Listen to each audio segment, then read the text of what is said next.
Isha here from Oasis Integrated Communications. Happy anniversary, CBX. Continue to champion incredible stories, create meaningful change, and captivate audiences globally.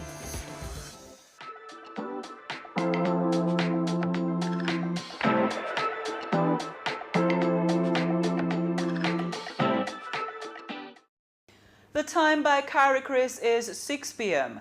Time for CBX Business News. The business news headlines is brought to you by QMax Wealth Management, making more possible.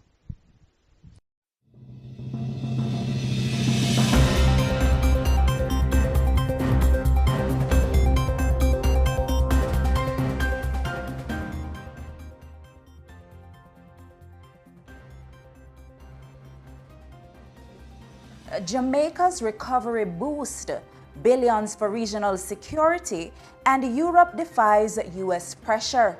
Hello, and welcome to CBX Business News for Thursday, September 11, 2025. I am Rochelle Moncrief. Thanks for joining us. Coming up in the newscast, locally, weak U.S. jobs and expected Fed rate cuts could give Jamaica's tourism and foreign exchange recovery a boost. On the regional front, IDB expands its security alliance, committing $2.5 billion to fight crime across Latin America and the Caribbean. And over on the global stage, European Union rejects heavy tariffs on India and China, despite pressure from the United States. Stay tuned as we unpack these stories and more right after the break.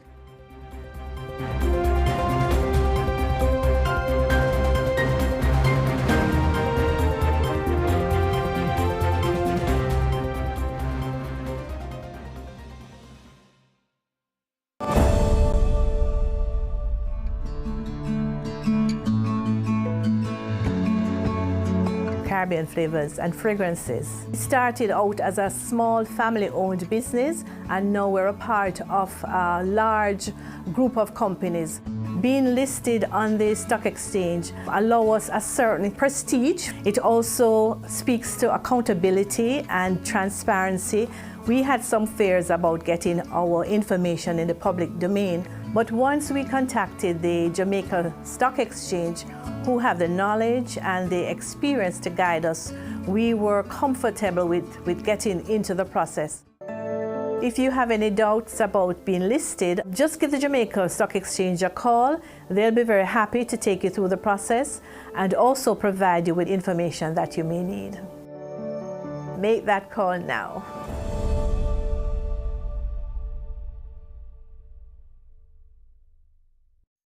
The local news is brought to you by Darriman Trading, better from the start. Development Bank of Jamaica, facilitating economic growth and development. Caribbean flavors and fragrances, tease the senses. And Pulse Investments.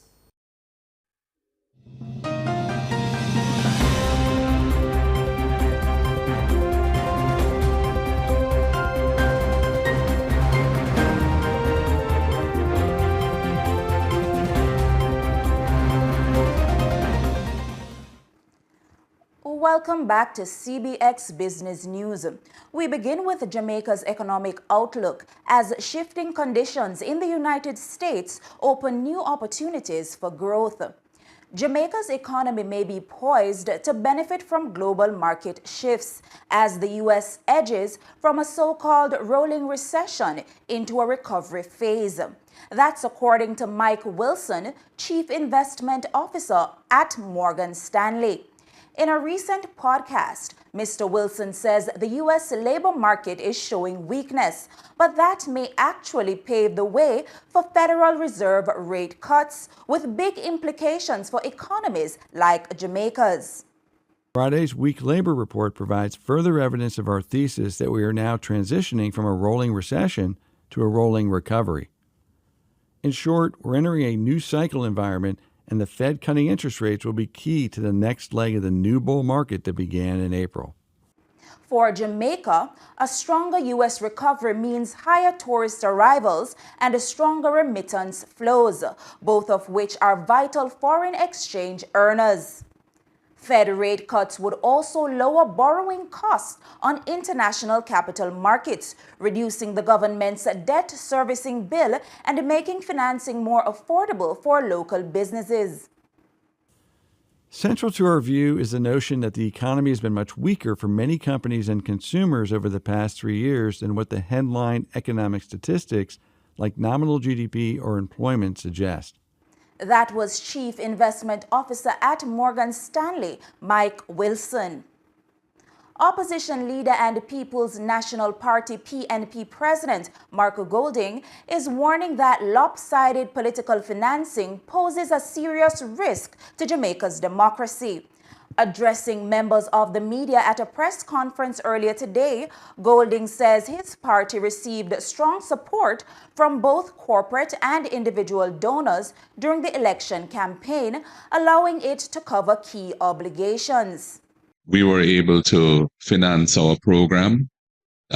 We didn't have the sort of additional resources for deploying in the field to do the sort of things that we were up against, and that was never part of our budget. Anyway, we weren't seeking to do that. That's not a strategy that we employ. But, in terms of being able to pay our media houses for the advertising that we had booked and developing that advertising and paying our party workers, for their efforts and the paraphernalia and so on that we were able to hold our own.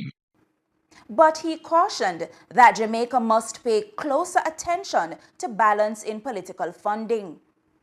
We will just be encouraging Jamaica to understand the importance of maintaining financial balance in how they fund political parties, because if one party has excessive resources relative to the other, it can affect the democratic outcome of elections quite easily. Turning to the issue of compliance, Golding says he has not yet received a final report from the party's treasurer on the exact sums raised and spent. However, he emphasized that the PNP's contributions were within the limits set by law. I haven't seen from our treasurer yet a final report on the level of funding raised and expended. Based on my assessment of it or knowledge of it, I would say most of the funding that we raised came from donors. Some are corporate donors, some are individual donors. And I'm very sure that they were within the overall envelope allowed by the law in terms of the limits. That was PNP Party President Mark Golding. In other news, Cygnus Credit Investments, SCI, has delivered record results, with core revenues surpassing the US $15 million mark for the first time. At the company's June year-end call recently, co-founder and Chief Investment Officer Jason Morris revealed investment income of US $15.39 million, up 52.4% year-on-year and far exceeding the US $12.5 million goal. Pure revenue generating perspective, we kind of exceeded our expectations on that front. Where SCI would have generated $15.39 million in core revenue, exceeding our expectations and breaking the 15 million barrier for the first time. I think the targeted objective was to hit 12.5 million or thereabout. He says a key driver of this performance was the transformation of its Puerto Rico operations acquired in 2022. One of the main drivers for this was what happened with the Puerto Rico business. For those who are not yet aware, after acquiring the Puerto Rico business in 2022, February, over the last 2 years, since July 1st, 2023, 2 years fully, would have gone through a transformation of the Puerto Rico business, which has an incredible management team, And that business would have generated in total net profit over the 2-year period now 8.85 million, which is Co-founder and Chief Investment Officer Jason Morris. We go now to updates from the Bank of Jamaica on how the currency markets traded today. In Thursday's currency trading session, the US dollar is selling for $161.48, the Canadian for $117.24, the pound sterling for $219.03, while $192.18 is the going rate for the euro. We move to the latest updates from the JSE equities markets. In Thursday's trading session, the JSE market activity resulted in the trading of 108 stocks, of which 36 advanced, 47 declined, and 25 traded firm. Leading the winners are Cygnus Credit Investments 8.50%, preference shares due 2026, Class E, Sagicor Real Estate X Fund, Jamaica Public Service Company 7%, and Cargo Handlers. While leading the losers are Sterling Investments, Jamaica Producers Group, Fosrich Company, and the Limnas and Bards. The main index declined by 1,122.67 points, or 0.35%, to close at 316,675.47 points. The junior market index also declined by 16.89 points, or 0.50%, to close at 3,389.45 points. And it's time for Market Education Feature, brought to you by CariCris, Regional Ratings, Global Standard. In today's Market Education Feature, we'll be looking at discretionary expense. A discretionary expense is any non-essential cost or spending that individuals or businesses can live without. These expenses are considered wants, not needs. Examples include dining out, vacations, entertainment, and other lifestyle purchases. By comparison, non-discretionary expenses are the essentials, such as housing, debt payments, taxes, and groceries. The key difference is that discretionary costs are optional and flexible, making them the first to cut when households or businesses face tighter budgets. The Market Education Feature was brought to you by CariCris, Regional Ratings, Global Standards. And that's it for the local news segment. Please stay with us. The regional news is up next.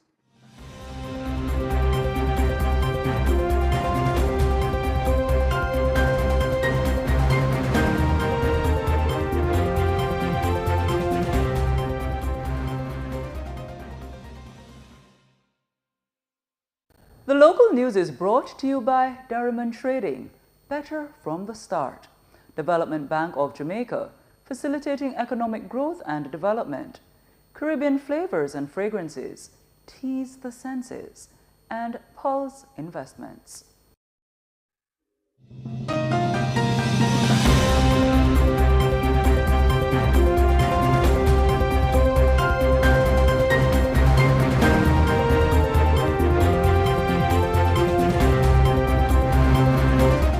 Welcome back. And now for the regional business news. The Inter-American Development Bank, IDB, has announced a major expansion of its Alliance for Security, Justice, and Development, pledging US $2.5 billion over the next 3 years to strengthen regional cooperation against organized crime in Latin America and the Caribbean.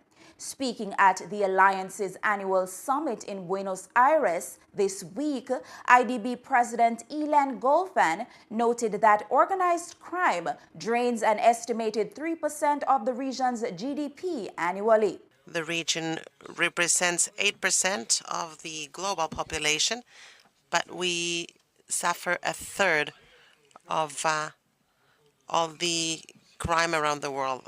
Our homicides rate is 3 times higher than the average. and half of it is related to organized crime. This pays a high cost.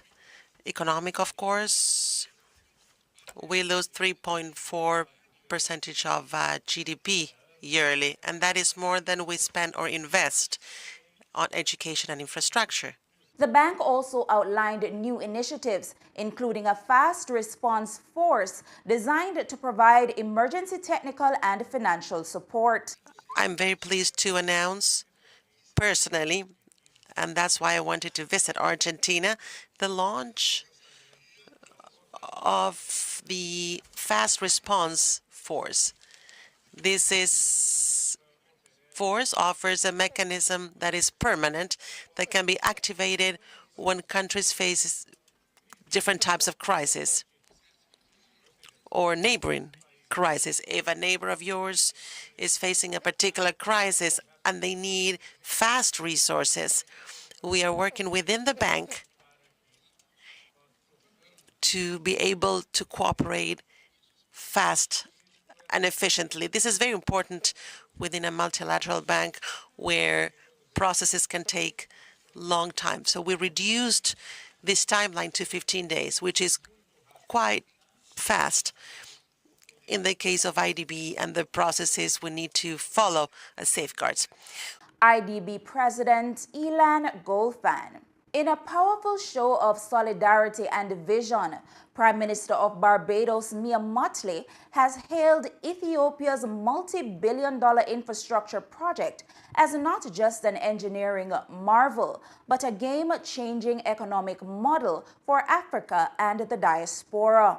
Speaking at the inauguration of the $5 billion Grand Ethiopian Renaissance Dam alongside Prime Minister Abiy Ahmed, Mottley says the project proves that nations can achieve a transformative development without external financing. That when the international world determined that this project was not to see the light of day, that it was not to receive the financing of companies that like to make money and therefore were usually only interested in repayments, that when that befell the people of Ethiopia, the people stood tall and the people determined that this project was not beyond them and that it was going to see the light of day, even if it meant that every person who could give, however small, however large, could do so. Prime Minister of Barbados, Mia Mottley. Suriname's new president, Jennifer Geerlings-Simmons, is turning to the country's largest export earner, gold, as a lifeline to counter mounting pressure on the exchange rate. President Geerlings-Simmons says her administration will meet with stakeholders in the gold sector next week as part of efforts to increase foreign exchange inflows. She noted that while exchange rate appreciation was visible even before the elections, the trend was accelerated by heavy government spending during the campaign. That spending, she says, created persistent pressure on the Surinamese dollar. To restore stability, the president stressed the importance of building the central bank's reserves and pointed to gold exports as an immediate channel for strengthening the foreign exchange position. However, she acknowledged that revenues from the industry, particularly small-scale mining, have declined significantly in recent years. According to her, the gold that leaves the country never returns, emphasizing the need for Suriname to capture greater value from every ounce exported. It's now time for news from the Trinidad and Tobago Stock Exchange. Overall market activity resulted from trading in 21 securities, of which 4 advanced, 7 declined, and 10 traded firm. Today's winners are Unilever Caribbean, Endeavor Holdings, National Enterprises, and Republic Financial Holdings, while leading the losers are CIBC Caribbean Bank, Guardian Holdings, Trinidad Cement, and First Citizens Group Financial Holdings. Trading activity resulted in the following movements. The All-TNT Index declined by 4.64 points to close at 1,423.64. The Composite Index declined by 8.25 points to close at 984.69. The Cross-Listed Index declined by 1.72 points to close at 72.09. The SME Index advanced by 1.47 points to close at 100.67. And we take a short break, but please do stay with us. The international news segment is up next.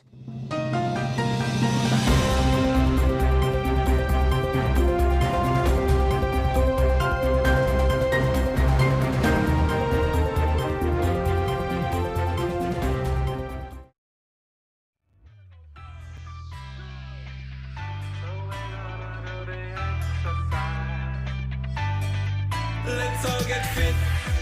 This summer sweat drip. Hip dips and split. Power in the mind, let's get healthy with it. Sometimes the body's so hard, but the body wants it. And then your head is so hard, and it's so like this. So we gotta go 1, 2, 3. One more now. 1, 2, 3. Let's go. One more now. 1, 2, 3. One more now. 1, 2, 3, go!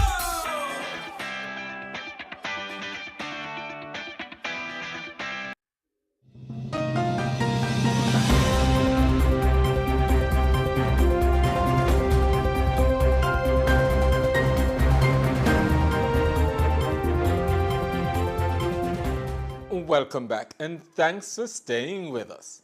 In the international news today, the U.S. annual inflation accelerated to 2.9% in August, the highest reading since January, up from 2.7% in both June and July, as well as being in line with market expectations, according to the latest Consumer Price Index CPI report.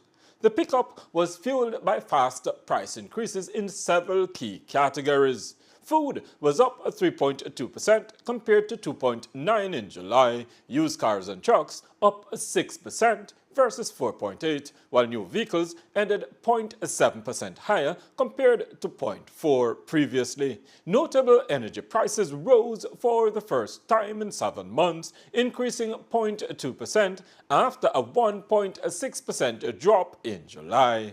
While gasoline prices were down 6.6% and fuel oil down 0.5%, prices continued to decline. The pace of decline slowed significantly. Natural gas prices remained elevated, surging 13.8% year-over-year. Meanwhile, shelter inflation, which has been a major driver of headline CPI, edged slightly lower to 3.6% from 3.7%, while transportation services held steady at 3.5%. On a monthly basis, CPI rose 0.4%, the largest gain since January and above expectations of a 0.3% increase. Shelter costs rose 0.4% and were the biggest contributor to the monthly rise. Core inflation, which strips out food and energy, remained unchanged at 3.1% year-over-year, matching July's rate and February's high. Core CPI increased 0.3% month-over-month, consistent with the prior month and with market forecasts. The European Central Bank, ECB, left its key policy rates unchanged at the September meeting, in line with market expectations, as inflation hovers close to the bank's 2% medium-term target and the overall economic outlook remains broadly stable. The deposit facility rate remained at 2%. The main refinancing rate was at 2.15%, while the marginal lending rate stood at 2.4%. New ECB staff projections showed headline inflation averaging 2.1% in 2025 before easing to 1.7% in 2026 and ticking back up to 1.9% in 2027. Core inflation, which excludes food and energy, is expected at 2.4 in 2025, 1.9 in 2026, and 1.8 in 2027, suggesting underlying price pressures are gradually cooling. Growth forecasts were slightly upgraded, with the Eurozone economy now projected to expand 1.2% in 2025, up from a previous estimate of 0.9. Growth is expected to slow to 1% in 2026 before picking up again to 1.3 in 2027. The Governing Council reaffirmed its commitment to keeping inflation anchored at 2%, emphasizing a cautious, data-driven approach. Policymakers reiterated that future rate decisions will be made on a meeting-by-meeting basis with no preset course and will depend on the evolving inflation outlook, economic data, and how policy measures are being transmitted through the economy. Markets largely interpreted the message as neutral, with the ECB maintaining flexibility while signaling no immediate urgency to adjust rates further in either direction. Initial jobless claims in the U.S. surged by 27,000 to 263,000 in the first week of September, marking the highest level since October 2021 and sharply exceeding market expectations of 235,000. The spike adds to growing evidence of a weakening labor market following a wave of downbeat employment surveys released earlier this month. The 4-week moving average, which helps smooth out week-to-week volatility, rose by 9,750 to 240,500, the sharpest 1-week increase since December 2020 and the highest level since June of 2025. Meanwhile, continuing unemployment claims, which track those still receiving benefits, held steady at 1.932 million for the final week of August, while slightly below the forecast of 1.95. The figure remains elevated to post-2021 averages, indicating ongoing softness in the job market. The latest data may reinforce expectations that the Federal Reserve will shift towards interest rate cuts in response to a slowing labor backdrop and broader signs of economic deceleration. The European Union is unlikely to impose heavy tariffs on India or China over their continued purchases of Russian crude, despite mounting pressure from the U.S. President Donald Trump, according to a report from Reuters citing EU officials. An EU delegation, including its Russian sanctions coordinator, traveled to Washington this week for talks on strengthening coordinated measures against Moscow in response to its war in Ukraine. During the visit, Trump reportedly urged the bloc to consider tariffs up to 100% on India and China, key buyers of discounted Russian crude, as a way to squeeze the Kremlin's energy revenues. While the EU has expanded its sanctions framework, blacklisting 2 Chinese banks and an Indian refinery in its July sanctions package, officials say imposing tariffs would require lengthy legal investigations and clear justifications under the WTO rules.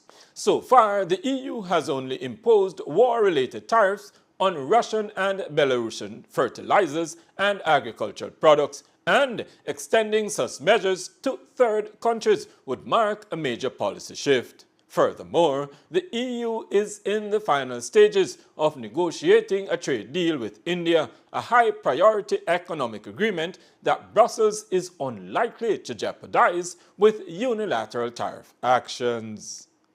And those were your international business stories. After the break, do rejoin us for your recap.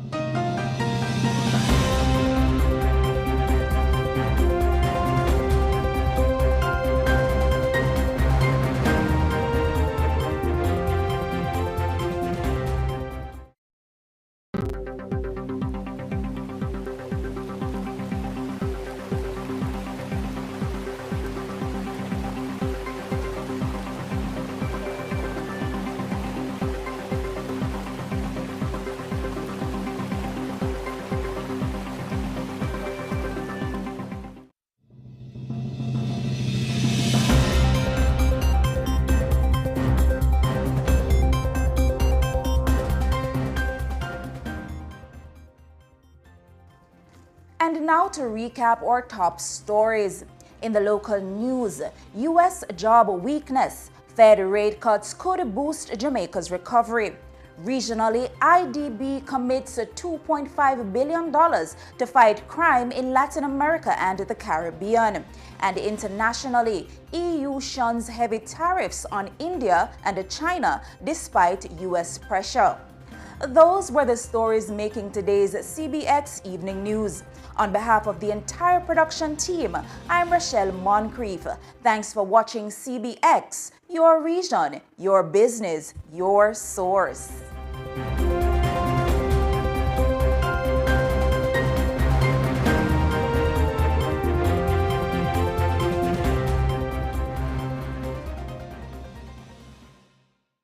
I am Sharon Donaldson. Keep watching CBX, your region, your business, your source. We're here to open a savings account for my son John. I really want him to start saving and managing his own money. And I need for Save to visit my father in New York. Okay, based on what you said and our risk assessment, he will qualify for simplified customer due diligence requirements. I'll need your ID, proof of income, TRN, and John's ID as well. Okay, here you go. Opening an account is easier than you think using simplified customer due diligence requirements, also called CDD.